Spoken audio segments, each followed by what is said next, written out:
The question is, why the heck is Donald Trump our president? How did that happen? If you turn on the cable news broadcasts, you might get a cocktail of answers, some mixture of Russia, racism, Facebook, FBI, Hillary Clinton. But the numbers tell a different story, and I'm a numbers guy. The numbers tell a very clear and distinct story that the reason why Donald Trump is our president today is that we automated away 4 million manufacturing jobs in Ohio, Michigan, Pennsylvania, Wisconsin, Missouri, and Iowa, all the swing states that Donald Trump needed to win and did win. We are here together in San Francisco, the hub of technology, and what we did to the manufacturing jobs, we will now do to the retail jobs, the call center jobs, the fast food jobs, the truck driving jobs, and on through the economy. How many of you have noticed stores closing where you live? I know you're from all over the country. And why are those stores closing? One word answer, Amazon. Amazon soaking up $20 billion in business every single year. How much are they paying in taxes? Zero. Less than everyone here in this room. That is the math. 20 billion out, zero back. Most common job in most of the country is being a retail clerk. The average retail clerk is a 39-year-old woman making between $9 and $10 an hour. When her store closes, what is her next move going to be? When you call the customer service line of a big company and you get that bot, what do? What's your next move? If you're like me, you go 000, representative, human, until you get someone on the line, right?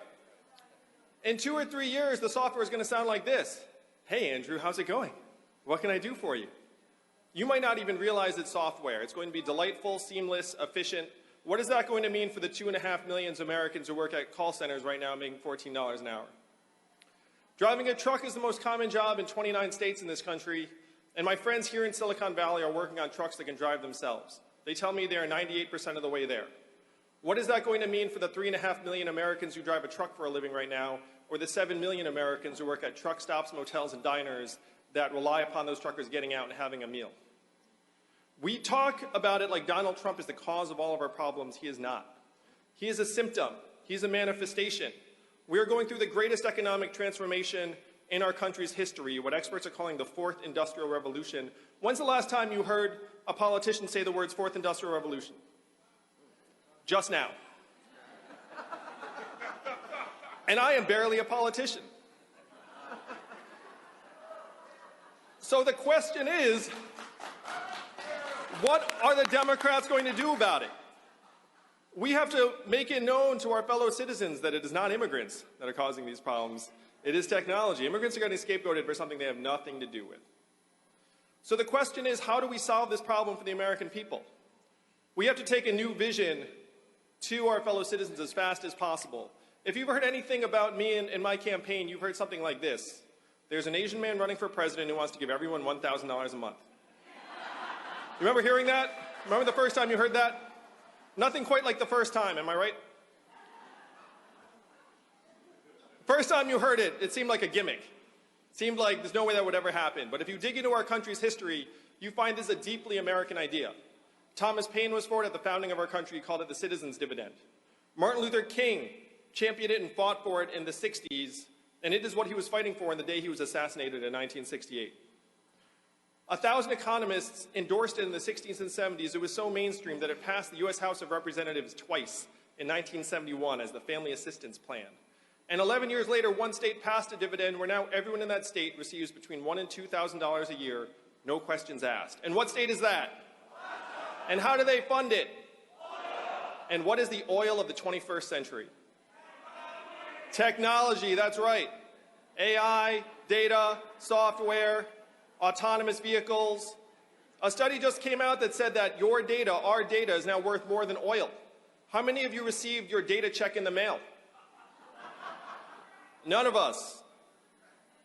In Alaska, they call this the oil check, and they love it. We're going to call this the tech check, and all of America is going to love it.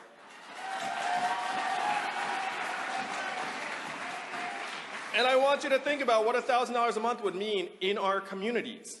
It would mean stronger families, higher graduation rates, lower stress levels, less domestic violence. It would start to recognize the work that's actually being done in our communities every single day, would create millions of new jobs, would supercharge the arts, creativity, volunteerism, culture, and political engagement. This is the trickle-up economy, from our people, our family, and our communities up. This is the vision that will win in 2020. And while I'm talking about trickle-up change, we need to have trickle-up political change, which means empowering the state parties. We need to have a 57-state strategy if we're going to win in the days to come.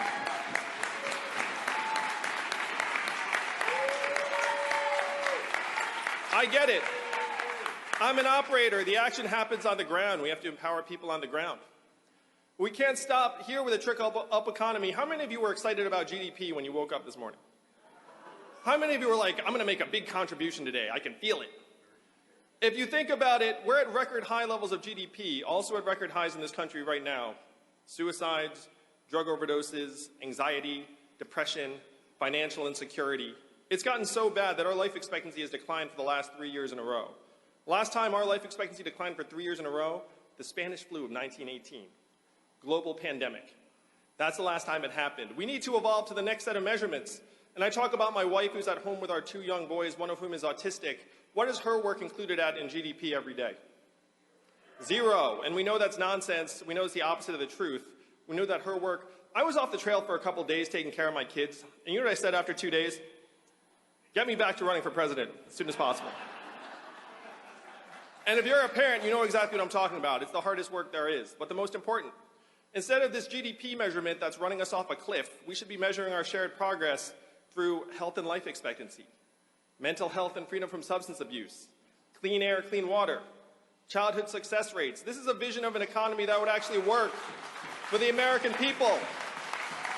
Right now, the Democratic Party is being cast as the party that wants to spend money. We want to move society forward, and we need the right measurements to do that. So this is the vision we have to take to the rest of the country as fast as possible. We have to solve the problems that got Donald Trump elected. If you remember in 2016, what did he say? He said, we're going to make America great again. And then what did Hillary respond? America is already great. And that did not quite work. His solutions were garbage and nonsense. He said, we're going to build a wall, we're going to turn the clock back, we're going to bring the old jobs back. We have to do the opposite of all of that. We have to turn the clock forward. We have to accelerate our society and economy. We have to evolve in the way we think about work and value. And I am the ideal candidate for that job because the opposite of Donald Trump is an Asian man who likes math. Thank you very much, Democrats. Thank you very much. Let's make America think harder and win. Thank you.